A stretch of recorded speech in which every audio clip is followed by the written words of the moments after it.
Hi, I'm Alistair Shipley. Driven by the beliefs that everyone has something special to offer, I created Not So Average, the podcast that proves that you don't need to be in the top 1% to be truly extraordinary. Each episode spotlights everyday people from your community, the very individuals you might pass on the street. These relatable stories reveal that whether you're a jack of all trades or a niche specialist, we all have unique experiences and valuable lessons to share. Imagine if we all took a moment to realize we're all not so average. Let's get after it.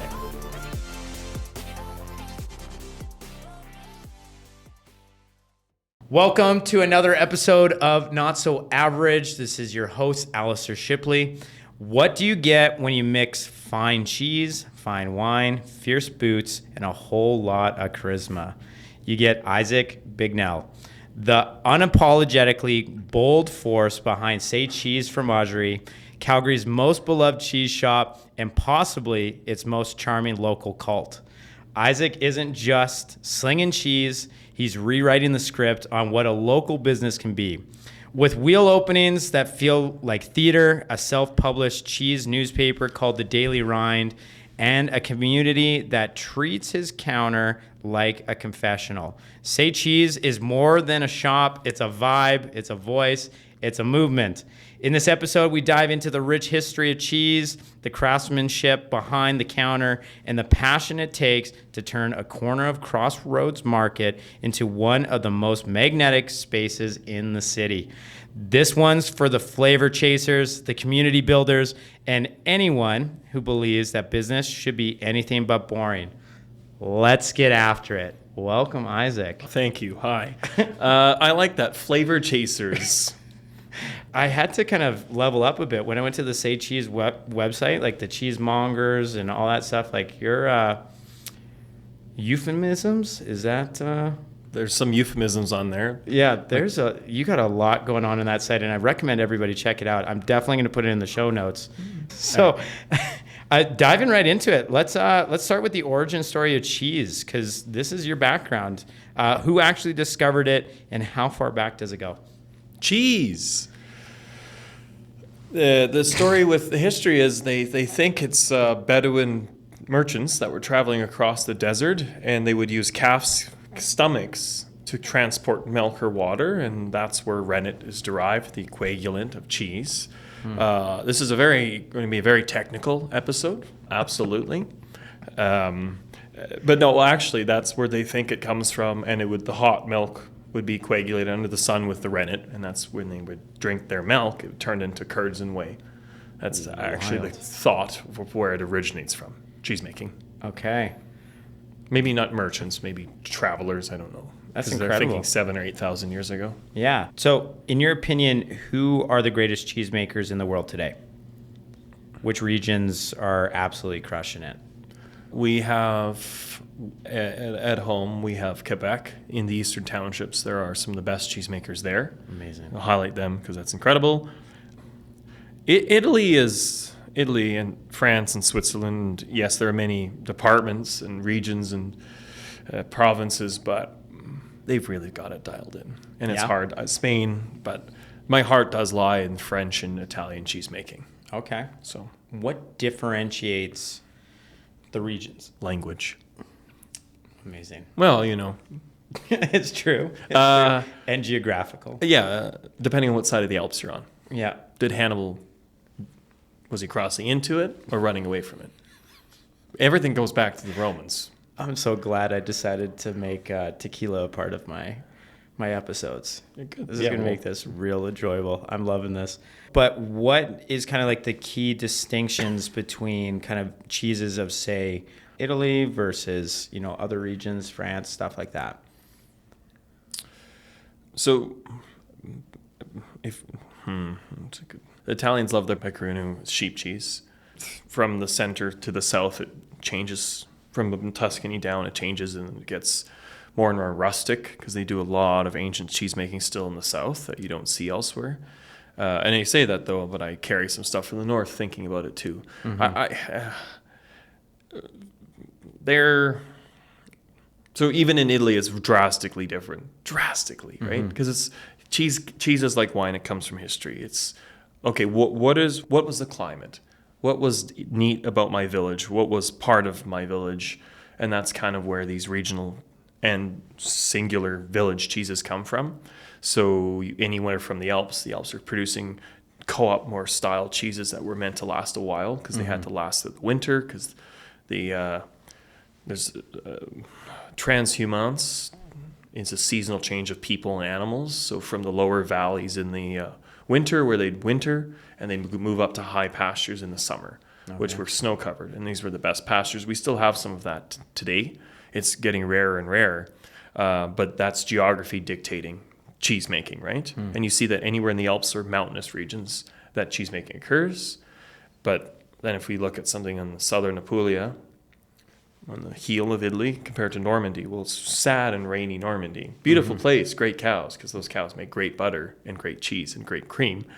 But you have sunny Apulia, they're making completely different things too, right? They have, that's where burrata comes from. Because all you want to do is not work and sit in the sunshine and have olive oil and drink wine and do that kind of thing. So different mentalities. Norman, cold. You need hearty cream to go with in your chicken dish. And lots of butter because you're sad from the rain. Butter fills the cracks of the heart. So is it safe to assume that a lot of these cheese not manufacturers, how would you refer to them? Cheese makers. Are these recipes and stuff that are passed down from generation to generation? I'm imagining a lot of history tied behind all of these different cheese makers, especially in Europe. There's history, but it's also updating current practice too, right? It's a combination in cheese making because your facilities are a lot cleaner than they were. Okay. Right? You're wearing booties and gowns and head coverings. Yeah, hairnets. Yeah, exactly. So, and rennet, back to my rennet is no longer really made. It was made by the family. So there was a slaughter in the spring of a veal or some sort of young calf, and then they used that stomach. The whole point of it was to make rennet from that for the whole years of cheese making. Well, rennet's commercial now. There's not really like traditional rennet making. So there's still traditional recipes adapted to modern cheese making so that we know. Listeria, that's a scary word. Botulism, ooh. Yeah. Terrifying, actually. Yeah, crippling. It is. And then, and that's what the best cheesemakers do is balance it, where you're still doing things as traditionally and technically as you can, but you're also not going to poison your patrons. So I guess food regulations are obviously different from country to country. What's your thoughts on some of the cheeses have things like mites and stuff like that? Some places don't allow those in. What's your kind of stance on that? I guess importing, exporting. My stance on cheese mites. Vehemently against them. They should go back to where they fucking came from. Wait, what did you ask? Oh, never mind. No, cheese mites are actually funny you say that because even if they are not welcome or banned, they're actually, you want them, but you don't want them for cheese making. You want to get rid of them, but they just naturally occur. Because a Vermont producer I met last year, there was no mites for a while, and eventually they just arrived. Because they showed up. They're just microscopic, right? So you can bring them in on boots, you can bring them in on a cloak, you can bring them in. I'm probably covered in cheese mites and bring them into your home here. So even if a government says, no, you can't do that, not maggots, like from Sardinia, cheese mites, they're still going to show up. They're going to show up. It's not like CFIAs, they might look and think they're doing a good job for removing, but yeah. The only reason why I brought up the mites is some of our favorite cheeses definitely has mites, and that's my brother's favorite thing to share with people that are just diving into like fancy cheeses beyond like American singles. Like, there's mites in theirs. Yeah. But what's kind of like a cheese fact or a modern development that most people don't know about but totally should? About cheese? Yeah, kind of a party line that you would bring up. Cheese helps you live 1,000 years if you eat at least a pound of it a day. You'll have glowing skin forever. It keeps your youth. It's actually the elixir. It's the fountain of youth has been co-opted by the cheese world. I'm actually 177 years old. I believe it. And that's only partly to do with my deal with the devil, but that's another story completely. So yes, everyone should eat more cheese all the time because it's Good for your business. It's good for youth. It's good for everything. Yeah, not just my business. C'est la vie. That's fine. Just don't look at the portrait upstairs. Okay. That's all I ask. Okay. So are you saying that it is actually good for health? Yeah, well, cheese is the most caloric dense food we really eat. Yeah. High in protein. It's digestible for most. For most. Yeah, that's the trouble with cheese. There's a lot of minerals and nutrients you wouldn't normally get access to, like K2. The only really accessible form of K2 in our diet is older cheese. And especially it helps with osteoporosis when you're older because the K2 in it with all the calcium helps with bone strength. So yeah. it is good for you. Like, yeah, and if you're eating too much, nothing, all in moderation, right? Exactly. But it doesn't make you fat. White sugar makes you fat. Alcohol makes you fat. I hate to say it. Love that. That is great. Over-extracted starches Yeah. make you fat. Not cheese. Yeah. No. Yeah. What's one of the rarest or most special cheeses you've brought into Say Cheese? Because every time I come to your counter, there's a lot of pride in what you have deliberately picked and brought to your store. And you can feel that when you give people samples. You generally have a story behind each one of them. What's kind of one of the more memory-invoking cheeses that you... This year, for the first time, I had access to is called Rebel Historico, Historic Rebel, or Historico Rebella. My talent's not great. Because a group of producers rejected what the consortio, the governing body, when it was formed, they rejected its foundation. Usually that happens because when the consortios come together in Italy, it's a group wanting to protect their historic name of their cheese or their wine or their olive oil and how it's made in this particular way in a particular region that differentiates it. This case, it wasn't the producers saying, no, it's too difficult, we'll never make money. It was, how dare you take our itinerant cheese-making tradition away? And they still wanted to make it mobile, nomadic. So the tradition is they have a mix of a few goats in the herd, and they go up and down the valley of Valtellina, and they, of course, they have an understanding where the others are, so they don't overgraze, like really old school. And they still make it in these stone huts that they don't have roofs because they bring the roof with them, and then the bed on one side, and then the cheese pot on the other. And then they're all sent now to a modern aging facility that, not in some sort of like dystopian kind of modern way, like it looks really completely different. It still looks rustic. It's just they're basically testing it so they're not poisoning people. Okay. Because they are made in the field itinerant. It's pretty neat. Okay. So it was nomadic because of the herding of the sheep and all that stuff? Was that cows and goats? And cows and goats. Okay. So it wasn't just a part of, say, you find this in beer with wild yeast and stuff like that. That wasn't intentional. It was just a part of the lifestyle. Well, they needed to be nomadic so that they could go up and down the valley to get each pastures. Yeah. Different fresh pastures each week, each day, each whatever. Yeah. Amazing. Give you a That water was break. quite astounding, actually. It tastes. It's. I can't describe the taste. Okay. And there's generally, wine and cheese. Not much of a beer person. Before you taste it, you kind of know what it should taste like. The more you taste, the more you become acquainted with the field. Yeah. So those rare moments when you taste something that's completely different, that you've never had anything similar, that's the joy of like tasting something time immemorial to me. Okay. You're tasting history. You don't know how long this has been made. That's crazy. And that's a great take. Well, that's the joy of like food as art and food as memory. This is part of our genetic memory, even though it's in food, of what our ancestors ate.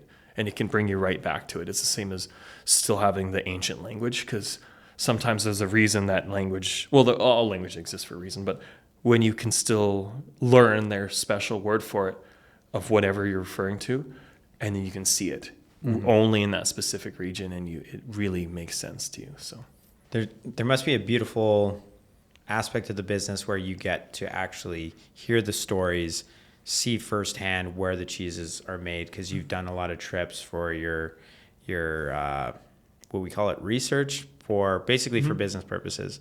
And then you bring that product back to Calgary. Especially if the CRA is listening. Yes. Everything is a tax write-off for business purposes. Yeah, I condone that.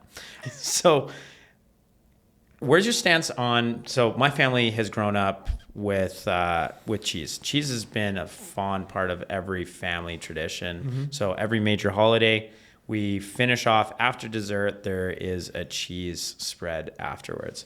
And my brother's stance and my parents' stance has been the stinkier the cheese, the better the cheese. Okay. So what are some, if you're a beginner to, say, more decadent cheeses, what are some of the things or some rules of thumb that you would follow?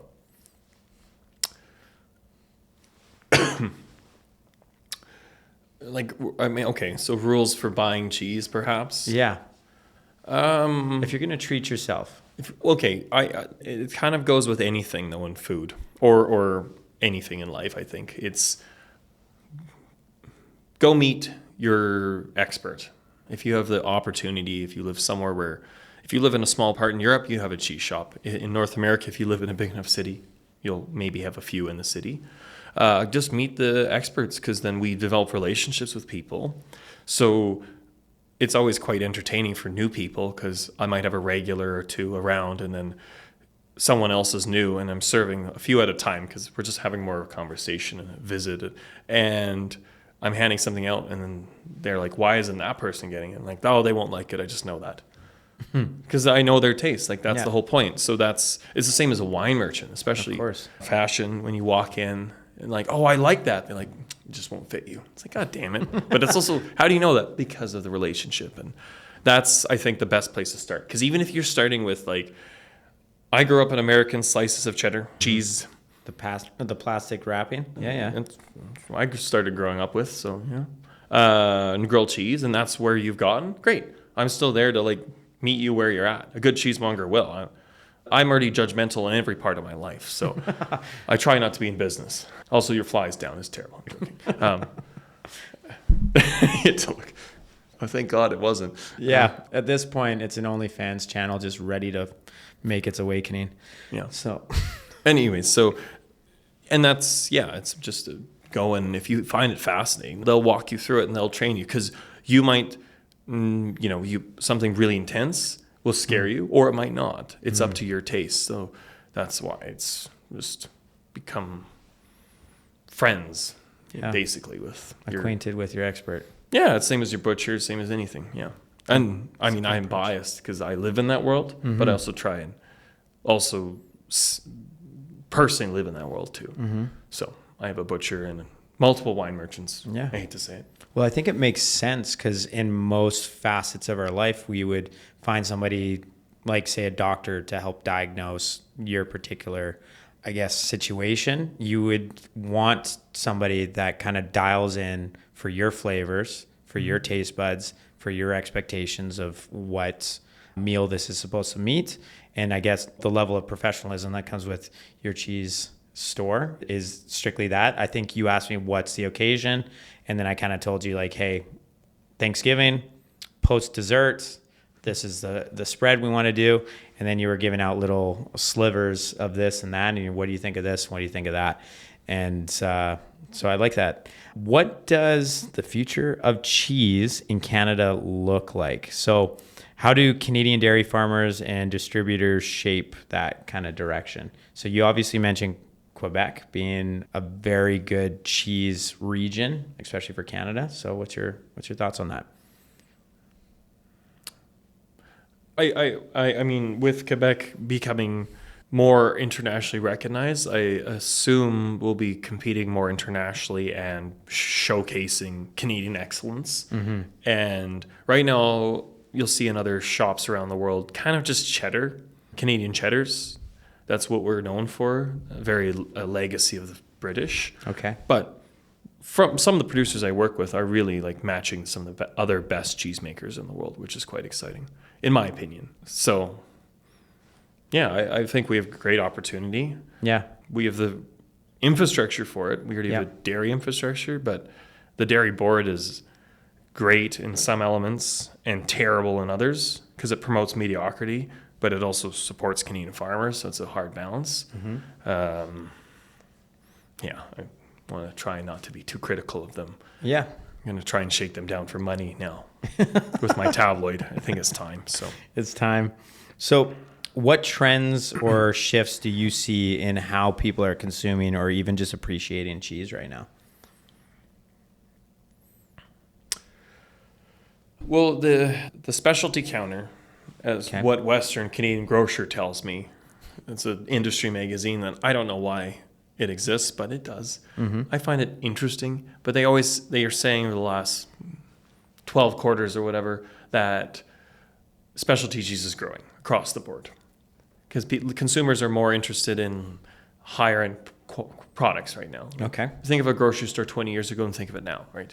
Yeah. You have better cheese, better bread, better cuts, better olive oils even. Yeah. There's still some hot garbage on the shelves, that's for sure, but that just comes with any store, I think.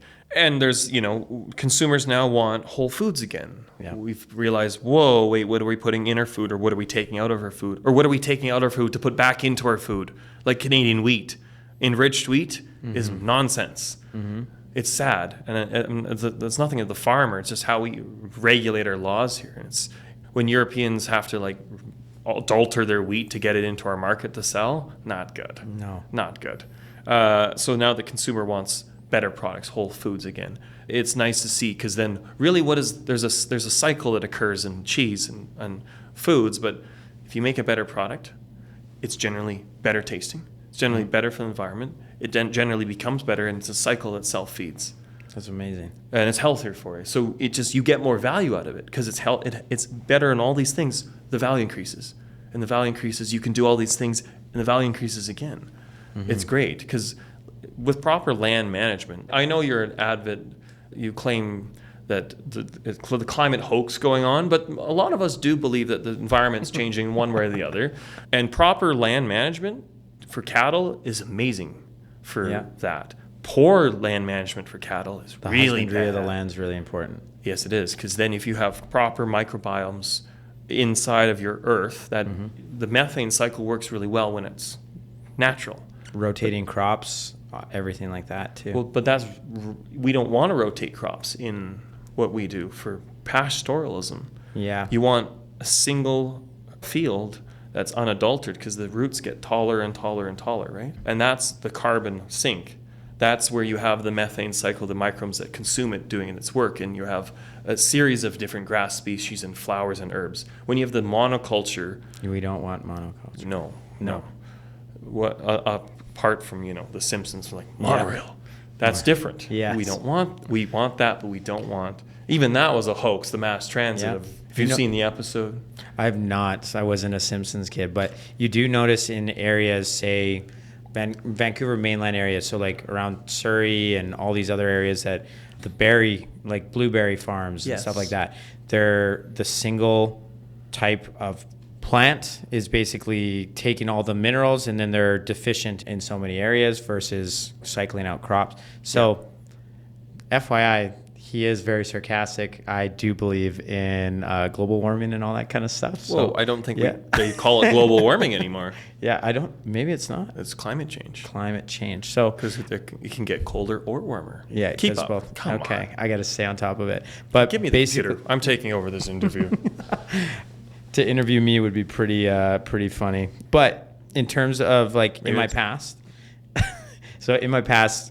working at a bison ranch, the husbandry of the land was very important. A lot of bison ranchers I know they leave the land. They're trying to rehabilitate it. So they leave the land. So then the clover comes in or you have some of the wild grasses and stuff that. Yeah. And then so you got the thistles and whatever come back in, and then they come back to the land and bring the bison in afterwards. But bison are a benchmark species? Once the bison return, then the prairie dogs return. And what preys on the prairie dogs? The black-footed ferret, which used to be extirpated from this area, but this helps rehabilitate it and that's what to me is good agriculture is actually. And when I said human animals before, it's because when you doing good agriculture, you have human animals and non-human animals, right? Like your bison ranchers, if they only saw bison on their land, that's bad. But if they saw the antelopes, the southern Alberta, post ice age shouldn't exist antelope that still does, and then your prairie dogs, that is good agriculture. Yeah. Because it's sustaining local species and the domesticated species we want for our own consumption. Yeah. It was always really cool to see the ecosystem at play so the place was in Chase, BC. Okay. And it was really cool. But they've gone in a different direction. However, we can't keep that. So how long were you at a bison ranch? This is very fascinating. So I was a part of that for about a year, still very close with them. They went into, so I refer to my friend as a protein specialist. So now he has an inland fishery that basically it's aquaculture. Mm-hmm. So they took originally what was a Lethbridge thesis on growing fish in a body of water, then using the bio waste from the fish through different digesters and extracting the nutrients could then feed plants. Mm-hmm. So then they grew cannabis. And this was very early stage. Now it's a lot more sought after and recognized, this aquaculture. But now he's getting more into the focus of growing the coho salmon and then spinning off the cannabis separately. So they found kind of other practices that yield better for both sides. But yeah, it was a really cool experience. And every product that he sold, so the Bison Ranch, the product that we were selling, I distinctly remember we were selling like ground bison for about $22 a pound. Whoa. In like 2015. Okay. Yeah, so we were doing really good with it. And then the product that he's selling now, the coho salmon, is also absolutely delicious. Unfortunately, there's a lot of scrutiny behind farmed salmon, farmed fish in general. And I think it just comes down to an education at the end of the day of understanding that for every fish that you take out of the ocean is actually not just that one fish that you're taking a whole family line and all that kind of stuff. But the health of these fish that they're doing were very nutrient dense and shout out to Habitat. So they're doing some great things right now. Anyways. It's very neat. Yeah. Important though, too. So Say Cheese, the shop, the brand, the cult. You worked at Say Cheese before taking it over. What gave you the confidence to step up into ownership? You need something to do. Classic. Boredom isn't your friend. I struggle with ennui towards life. So, yeah. No, I don't know. I had mentors who believed in me, and I said I should. And these aren't just like layabout friends of mine, but these were like leading business owners in the community. Okay. If someone like that says, yes, I believe, or let me help you, or can I mentor you along the way? Yeah, that really gave me the confidence I needed. I had an idea of what I wanted the business to be as well, because before I bought it, Say Cheese wasn't well known. Mm-hmm. People thought it was a hidden gem, but it just felt tired and old, and it was very typical. Same things every week, nothing really different. And I just wanted to change the brand.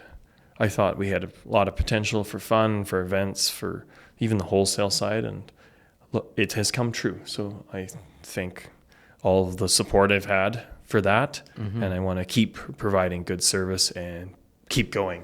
Yeah. So the previous owner was Nancy? Yeah. Is that correct? Awesome. How did you balance preserving the legacy with injecting your own creative flair? Or did you say goodbye of the legacy? I said goodbye to the brand, but the legacy is customer first, I think, because Nancy made friends with her customers as well. She just loved what she did, and I think that's what we preserve the best parts of her in it, but nothing of the brand. The brand was terrible, and that's fine, and I think she might agree with that. She just needed something, and yeah, I don't know. Okay. So I also wanted something where my business follows my personality, if that makes sense.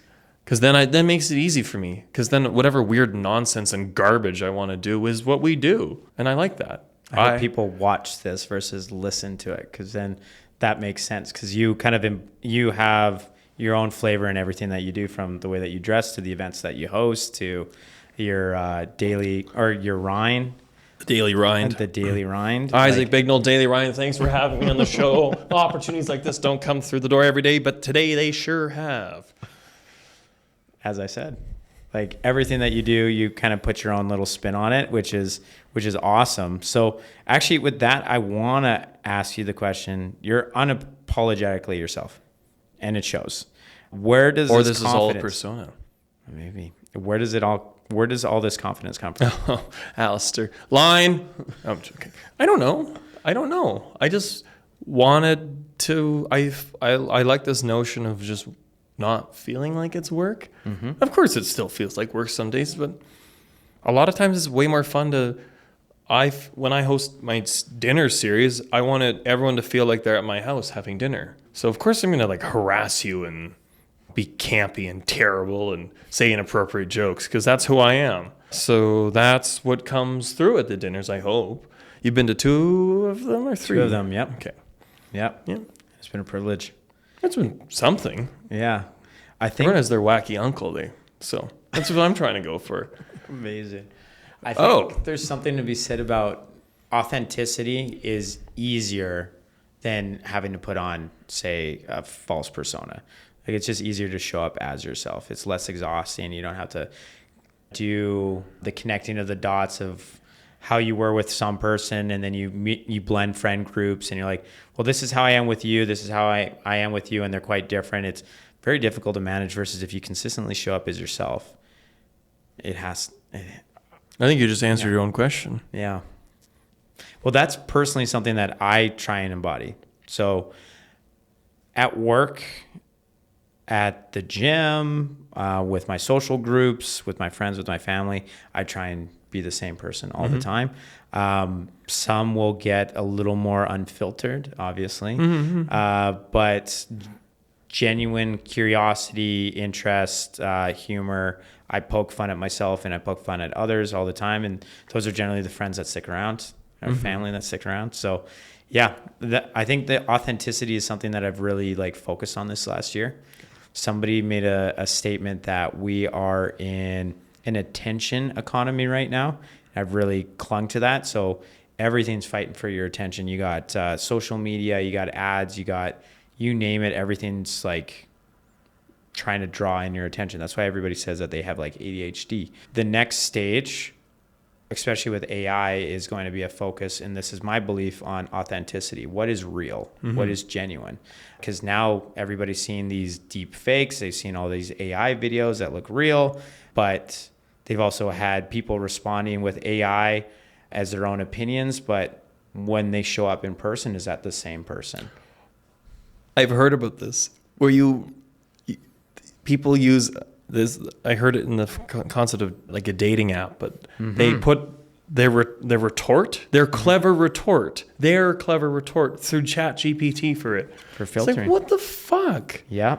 You're trying to, at that point, just lie to them. What do you, anyways. You're outsourcing your consciousness. Ooh, that's a good way to put it. It's literally what's happening, and you see it all the time. And something that frustrates me at work is when somebody obviously has an opinion or an argument to be said, and then they put it through ChatGPT, and then there's all the tells of it being AI, and then they put it as their own opinion. But if you challenge them on that opinion, they don't have deep roots in it because it wasn't even their thoughts to begin with. I have some rants on that. I like that. Did you use AI to create the questions or the opening today? So what I do, and I'm open to this as well, I spent a lot of time on the actual research, and then I put together snippets of what I find very interesting about the person. So you can actually see on my computer. So yes, I do use AI, but then I do all of the about and the questions, and for different people, I structure it, and then it just kind of helps me put in sequence my thoughts. So that's what I generally do. Oh, so you just type it, you give it a lot of content, and it just I give it all the things that I'm interested in, and things like when I talked about your charisma, when I talked about it's really things showing about through today. Your charisma? Or, okay. So in terms of like characteristics I like about people and the backstories and all that stuff, and then I use AI to kind of help condense it and put it into a flowing format. But I hope that people can also feel when I ask these questions, which ones are mine and which ones are maybe prompted. Yeah. Good question. Turning the tables on me. Say Cheese feels more like a scene than a store. What's your secret to creating the kind of cult following that you have? It's a tax write-off. I'm actually running a church that owns a business, that owns a publication. Amazing. No, I'm joking. It's a non-for-profit. No, we joke about that. Just for context, anyone doesn't understand, we have an annual induction into my club, and it is an homage of the Catholic Mass. Because I have a deep, profound appreciation for spirituality. I'm not exactly very spiritual, but I think for many people, the lack of community in their lives is their lack of access to a church or some sort of spiritual, because that used to be The third place. Yeah, third place. And a lot of people don't have that. So when they openly criticize the church and then they're also lonely, I'm like, you can't have it both ways. Mm-hmm. I understand there's major problems with a lot of major organized religions, but take a chill pill, join the Canadian Alliance Church. They don't really care. Even if you don't believe in God, just it's something. And so we try and channel that notion of community with our little cheese spirituality. Not that I believe in some sort of flying cheese monster at all, but because it's in our genetic DNA, ceremony, religious ceremony, even though ours is completely farcical and like lampooning it, it comes out of respect for ceremony, and people giggle, but they also there's a very strange calmness at evening. I don't know what to say about it. You'll be part of it on February 11th next year, but it's very interesting, and I'll leave it at that. That's incredible. I want you to remember that and see if you find the same way when you leave. There's a great calm. I think there's a grounding in community. There is. I think it goes beyond that. I think it's the weird ceremony we do. Transcending? Transubstantiational. Yes. Jeez, words with friends today. This is insane. Well, that's a joke for all of the Eucharist people out there. I can't wait so I use various editing tools and they transcribe everything. I can't wait to see what that word is, if it actually gets it. Because if I'm going to have to correct it, I'm probably misspelling it for sure. I might have made up a word too. Oh, yeah, for sure. Transubstantiation, but transubstantiational. I don't know if that's a word, but technically it sounds right. We're going to find out if you won this one. Transubstantial. So from tasting cheese clubs and wheel opening events, you're creating experiences, not just selling products. What does that matter to you? I think you just said it earlier, third space. I've wanted to create a store that was also third space, and not in the sense of some dirty hippies with no money hanging around my shop, but somewhere where people feel welcome. Okay. If they spend $2 or $2,000, where they feel part of it. And I think my mentor has kind of taught me that's an important part of business now, is how do we as a small business and a small organization, I don't have the money to put giant billboards that's from across your home. Alistair, I have enough money to see you and also come shop at this particular thing. I don't have that kind of money, even though that'd be a very funny bit. So I don't have the means, I should say, to just plaster a $20 million ad or ads each year. So for that, the opposite for small businesses, we are experts, regardless or not, of connections, because that is connections. Even if you're not great at it, you're still better than the box store. Oh, for sure. Even in that person, I went to a small store yesterday and it was run by the nerdiest of nerds, and the autism was thick in the air. And I stood at the door waiting for my friend, holding it open and just waiting. He was regretting something, and looked back, and he just stone cold looked at me. Didn't want to be there yet. You could tell he was the expert. My friend had to order a bunch of shit, I don't know. It's all technical to rebuild like a pinball machine. Oh, sweet. Neat store, but very like, Okay. what? Anyways, he did that. We were wandering around the store to like look and like check this out. Like nonsense. What the hell is this? They on their pens that was said a bunch of things about cheese, even though it was a electronics store. Because whoever was doing like the testing the pens wrote, "I love cheese, camembert," and I'm like, I couldn't believe it. I'm like, check this out. But we were we were looking at something else, and he was ready. The guy was ready. He was just like, he wouldn't come get us, but still, that somehow is a personality in the service that makes it better. Do you know what I mean? Yeah. Even if it's bad service, it's still better service because it's character driven. Yeah. And that's what small business is, and that's what you should strive for, regardless of what kind of character you're going to be or you are. Well, that character, once again, ties back to that authenticity. Like that person was 100% themselves. Oh, yeah. Unapologetically. I bet he was the owner, too, which was the best part. Right? Just the way he knew. It was good. It was good. I think he feels like the person that will argue about the 1998 release of Star Wars versus the 2004 remastering, or those dates are wrong, but do you know what I mean? Where and the Disney series don't count. Or but then that real Star Wars nerd too, like they lost all of what is it called, Legends, and they were beside themselves. So it's just very interesting. Yeah. But I think, for context, going back to that, I'm like I said, really tied to this authenticity thing.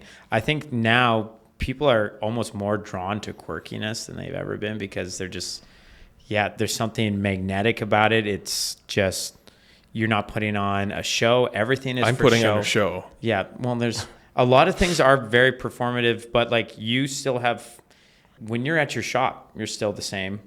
When you're out at your dinners, you're still the same. Fair. Yeah. Maybe the energy comes in different waves, but that's still you. That's still a side of you. Like, I'm not this kind of energy all the time. I don't wake up at 5:30 in the morning like fucking pumped to go to the gym. I'm just ready to go.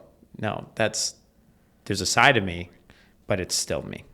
Right? So I like that interpretation. Because it's true. Because sometimes people are like, oh, you're more animated. I'm like, obviously, because I'm mentally prepared to be more animated for this. I'm the host. I have to be. Sometimes at my fucking shop, I'm hungover. Leave me alone. But I'm still there. And I'm trying to be charming. But sometimes it's like pulling nails. Or just like, it's always worse when you drink so much that you just lose your wit. I hate that one. Oh, boy. That one's rough.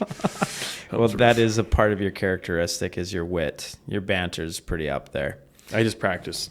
Yeah. Just constantly. in front of the mirror? Yeah. How do you practice banter in the mirror?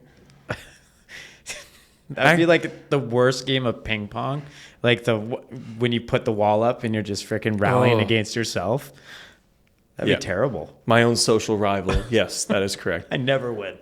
Never win. Deep cuts only. Absolutely. I want to, exactly. So. You've even launched your own cheese newspaper. So we brought this up, the Daily Rind. It's not a newspaper. Well, it is a tabloid. Okay, there we go. Where did that idea come from, and what role does that storytelling play in your brand? Okay, so I don't exactly know where it came from, the idea. I just remember I came back from Europe last year on a trip, and my marketer came in, who's amazing and brilliant. He really helps me like focus my ideas, as well as just he's truly brilliant. I was like, I kind of have this idea, kind of something like this, and he's like, what about this? I'm like, oh, and like X, Y, and Z, and he's like, oh yes, and it was born on a Friday afternoon at my shop in June last year. And I've always had an interest in tabloids, like sensational. Weekly World News is a great prime example. And I remember finding a screenshot from Sasquatch sightings. Yeah, Sasquatch marries Bat Boy. Yeah, like that's the Harry Wolf twins. They're at it again. See more at page 11. Spontaneous human combustion. Are you susceptible? Lindsay Lohan, cannibal or not? Yep. Writers, it's all editorial. Everyone writes in on it. Yeah. And then you get the crazies. Like, yeah. I once saw her. Anyways. Bring it back. I found something on my phone years ago. I just took a screenshot. I was like, found it so interesting. And it was Weekly World News before I even really knew what it was. And then, I don't know, I just like, obviously I like camp and over the top and art for art's sakes and unnecessary things. So this is the encapsulation of that. It's like you're making a bullshit that then you layer on its own and then you create its own reality, right? Like Bat Boy. Yeah. Just that is just, I find it so fascinating. So we really enjoy publishing this tabloid. And you said something earlier in regards to how, it was about everyone's consuming too much now. They're overconsumed. So no one has the attention span to take in or to learn, right? So what's going to stand out? Well, the one thing that is returning is niche print media, because you hand something to someone It's again. a new vinyl. Well, it is Print. because you don't. I send that home with you in your bag. I have your attention, right? If you're so, I don't even say vain, because we all like our phones, but if you really have really no interest in it and you really do enjoy your phone and scrolling and things like that's fine. But some of us are trying to escape it more or find a healthy balance of it in our lives or just completely get rid of it. Well, print's an easy way to get back, because the older generation who shops from me, like let's say 50 and up, not even that old, they love it. They just love, even though it's absolute garbage, my tabloid. The texture of It's it, tangible. Yeah, it's tangible. Yeah. The ASMR of just opening the pages. Yeah. God damn it. Yeah, exactly. So that's, I think, the future of marketing and attention is back to print or anything away from that, because that's going to get worse and worse with AI creating everything soon. That it's going to be endless. And it's already endless, but endless upon endless. Even brands you love, you can't even keep up. Yeah. Yeah, I think, obviously, I'm biased. I think everyone in the world right now has a, what's your side gig kind of thing. Print media. Yeah. And I have 2 new projects for the new year with print media. So People listening who want to stand out. listening or watching? We got them all. For anybody who's tuned in, who want to stand out in their field, how would you suggest they find their own voice or maybe even aesthetic? That's very philosophical, though. How do you find your own voice? And I mean, Let's get there. no, but it sometimes takes people their whole lives to. How can I even advise on that? I think part of it's just, if you're interested in something, follow it. Because the great advice I got in university, I had an amazing professor, and she said, whatever you find interesting, just do it for business. Because there's enough weird people like you for that niche that you can do it, right? It's true, though. If your hobby is like sculpturing artificial plants and you take it into business, there's enough. No matter how niche it feels, unless it's like ridiculous. But generally speaking, there's enough interest. And That's the beauty of your phone, though, because we've globalized it. Now you can have your community everywhere, internationally.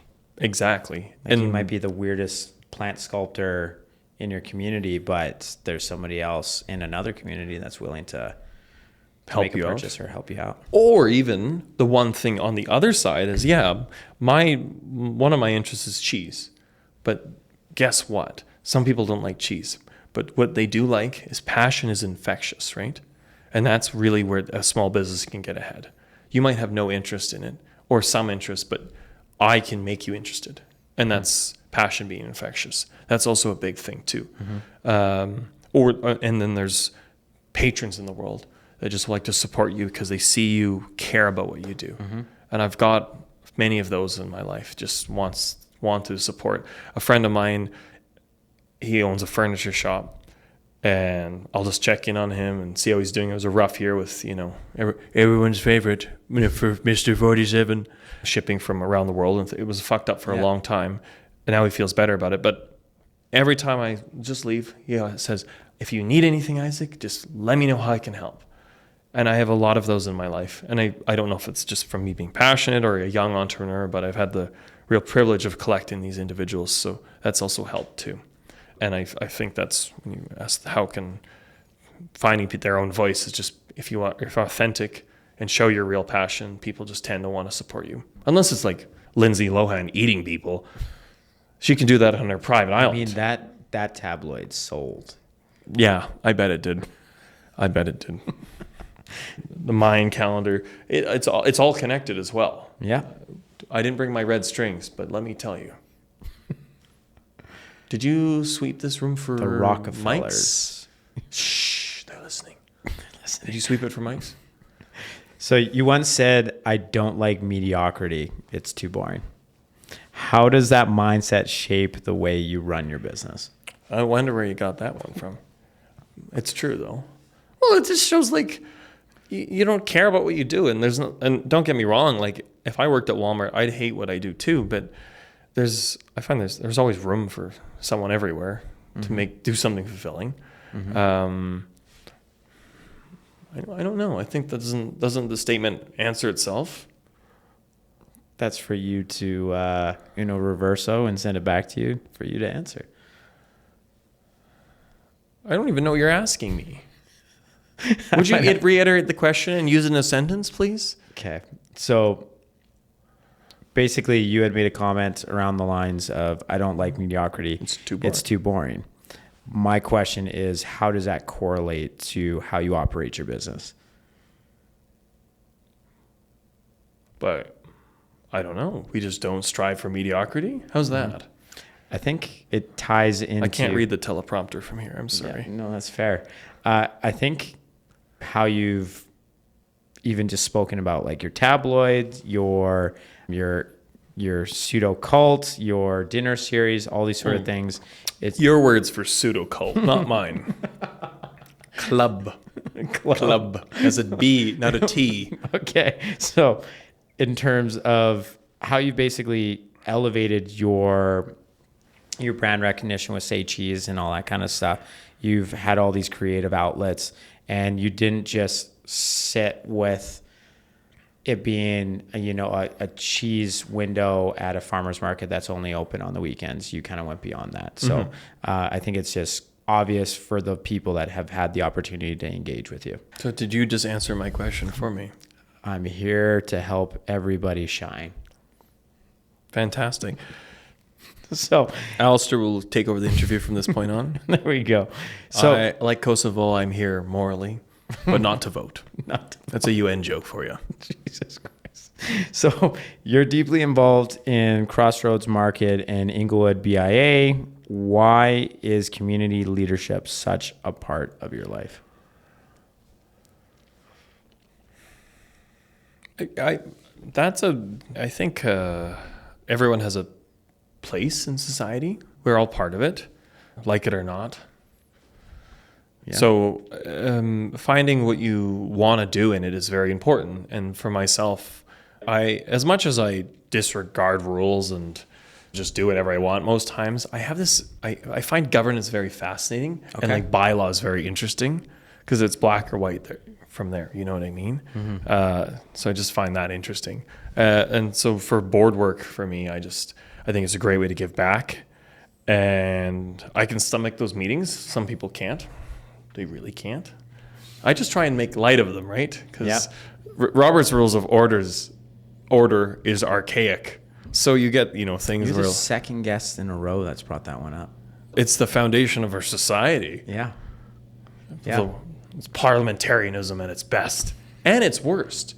Yeah, and I think everyone should be involved in their community, regardless. That's just like do more, even if it's showing up.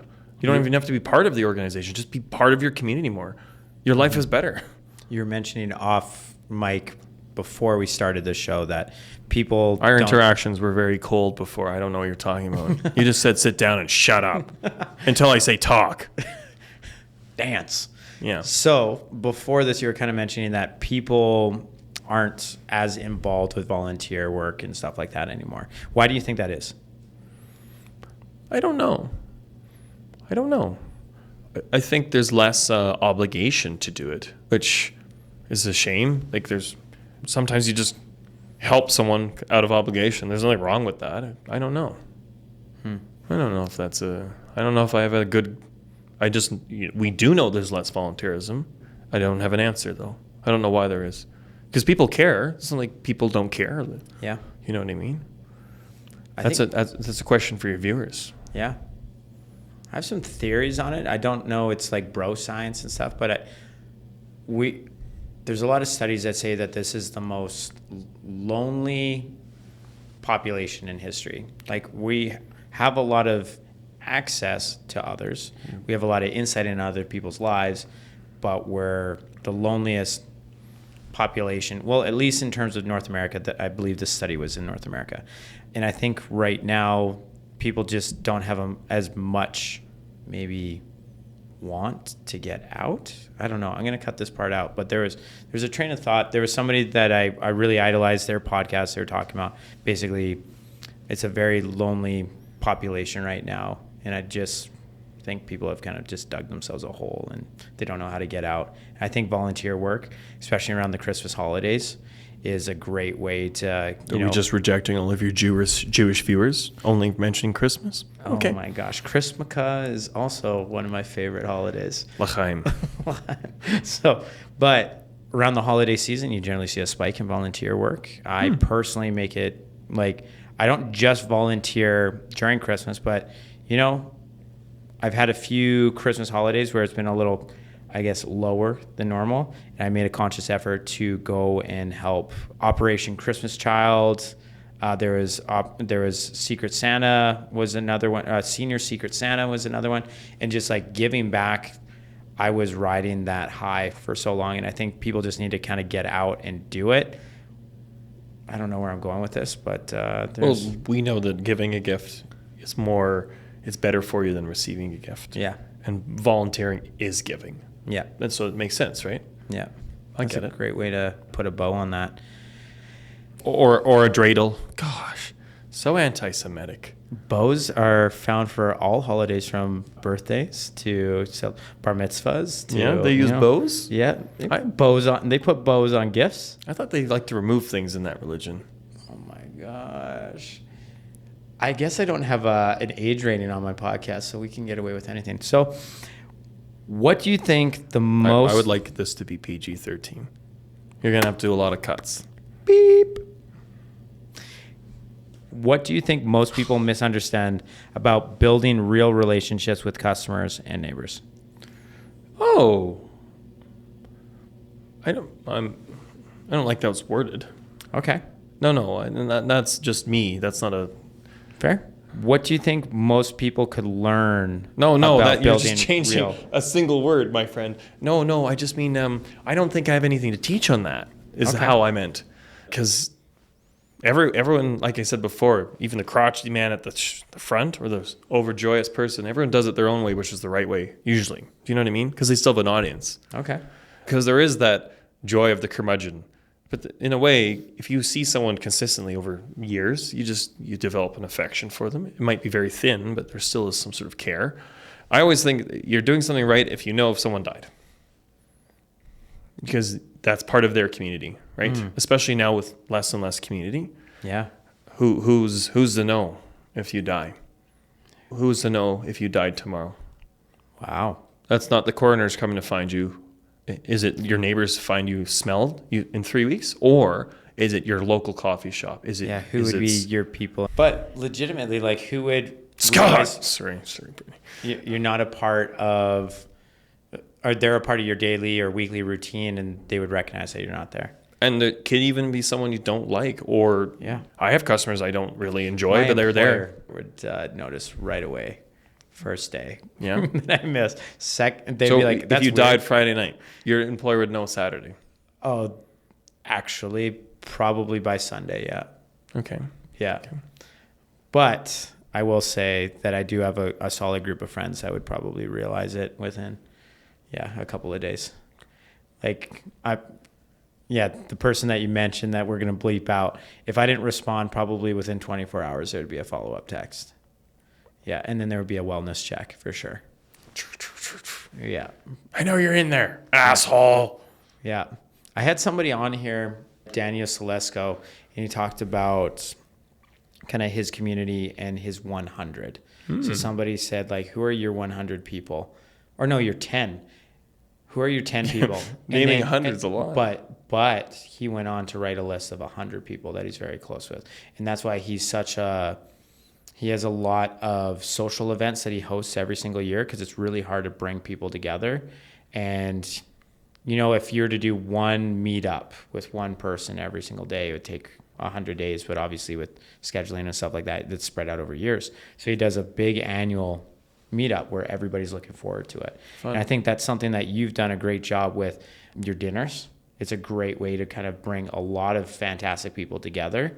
And you can have almost little tapas engagements with every individual. Great to see you. How you doing? How's the kids? What have you been up to?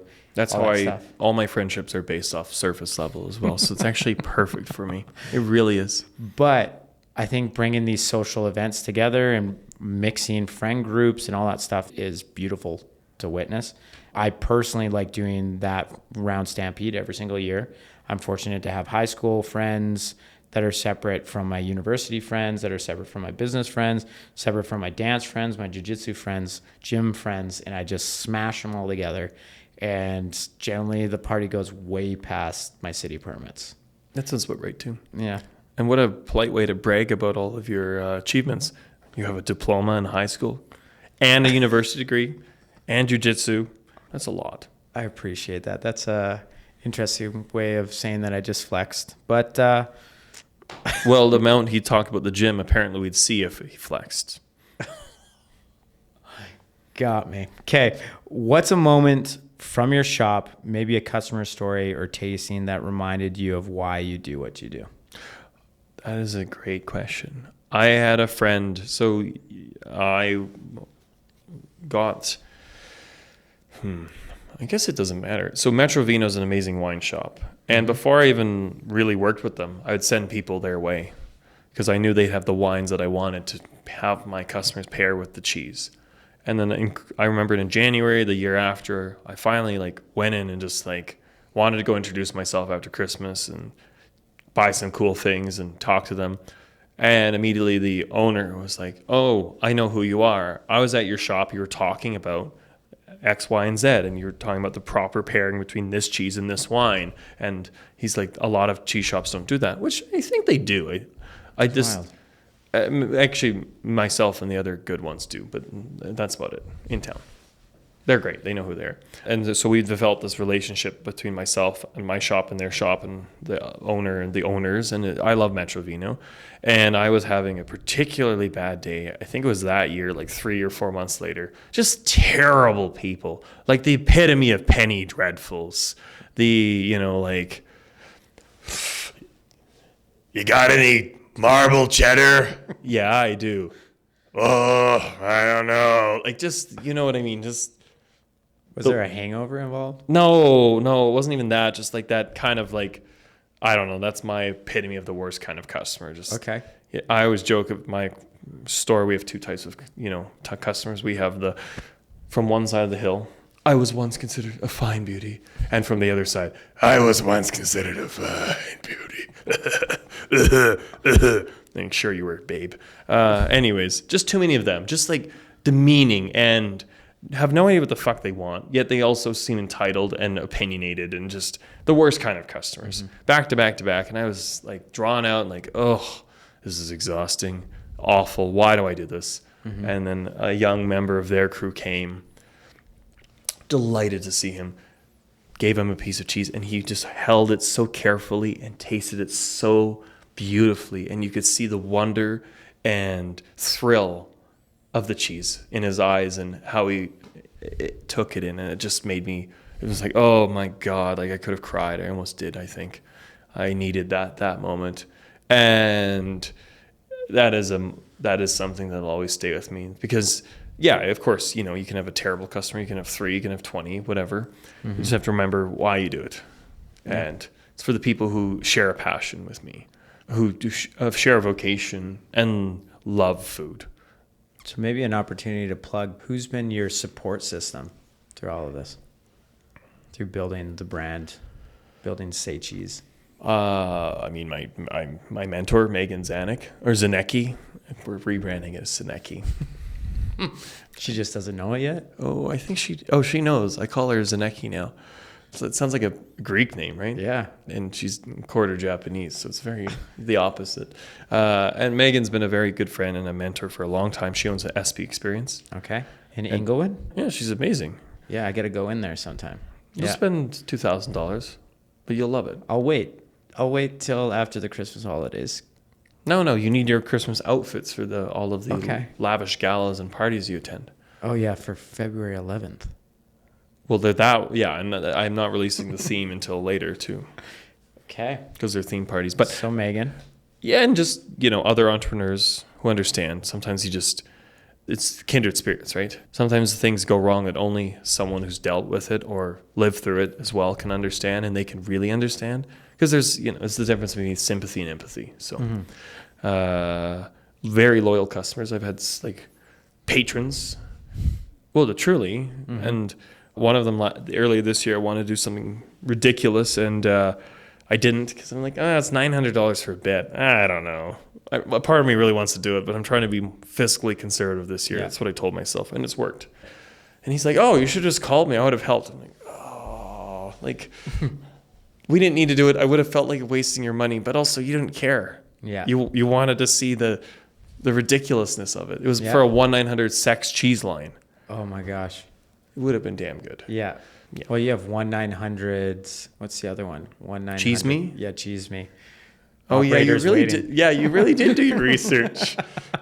So now he's just a telemarketing tycoon. I love a good infomercial. Yeah, without question. I think they're so much fun. That was 13 minutes of. You watched it all? A funky Santa Claus. Getting on the topic. Gouda. I traded for that. I was in his Western film this year for something. Okay. And I'm like, okay, I'll trade a part for a part. And he said yes without agreeing, knowing. And I'm like, okay, here's an apron. Take your shirt off. He's a huskier gentleman that's balding with had a great beard at the time. He's at like an ironing board. Yeah. That was wild. Okay, so Megan's one of your mentors and a support system to you through brand development. Great friends, and I don't know. It's amazing. The one thing I can say, though, if you own a business or want to own a business, get a mentor. People are always looking to help. It's not actually as hard as you might think.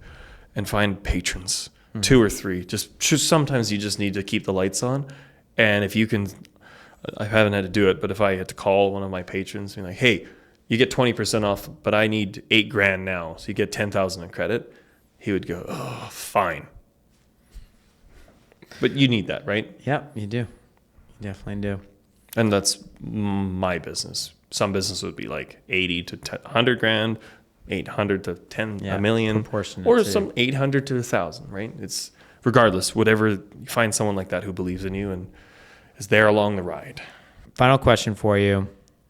When you think about success right now, what does it look like for you personally and for Say Cheese? I don't know. I think I'm successful currently. I'm happy. I enjoy what I do. I have to have myself work less, which I think is a good sign of some success. I'm comfortable. I can travel. I don't worry too much about money. I have very happy staff that I treat very well. That's success to me. Treating the people around you well as yourself. It'd be one thing if it was like the Waltons. I have $1 billion and my staff can't even afford to shop at my store, let alone live. And also a dedication to community. Obviously, it's part of my values. So this year, through my dinner club, we've raised over $5,000 for food insecurity, which is pretty damn cool. Amazing. It makes me happy. And I might have to double check that number. It might be more, in a good way. And even I have like small community partners in my tabloid. That makes me happy too. And I'm paying for proper art. I think it's art as much as it's garbage. It's garbage art. Art garbage. I like it. But the tabloid is salacious garbage. That is through and through what it is. So okay. I had some spotlights from Cuff and CGSW, and I want to keep expanding the community partnership aspect of it for next year. Amazing. So that's how you see currently that you have reached a point of success that you are obviously very happy with? And then in terms of Say Cheese, you're also happy with the developments there. And I think that's a lot more than a lot of people can say. I've also found through the podcast that success is very different to each person. And that's why I often close off on this question. It was kind of a core component of why I started the podcast, was trying to figure out what does success look like for each person. And I've said it over and over again, it's not linear. It is very subjective to the individual. And with the making of hustle culture with social media and stuff like that, it's always been embodied as billionaires, cars, yachts, all that kind of stuff. But success is, so much more than that. You can be rich in friendships, rich in time, rich in experience. That's a great one. Yeah. How can people show support? Where can they find you? From 1235 26 Ave, southeast. Crossroads Market. Yeah, 9 to 5, like Dolly always said, we're open Friday, Saturday, Sunday. Yeah. That's Daily Rind. Find a copy of the Daily Rind and take it and read it. And if you hate it, great, share it. If you love it, great, share it. That's because I want it to be a passed around thing too. I don't know, just also, like you said earlier, be more involved in any community that you're part of. That's a success as a people. That's a success as a society, and a more robust, better society. So we all win. I just wanted to say thank you, Isaac. Thanks for jumping on the show. Much appreciated. And for anybody that's made it all the way to the end, those are my loyal supporters. So that's my cult. That's my following. I appreciate you guys so much. Let's get after it. We'd like to thank our sponsors now as well. Oh, you closed your laptop. That was more fun than I thought.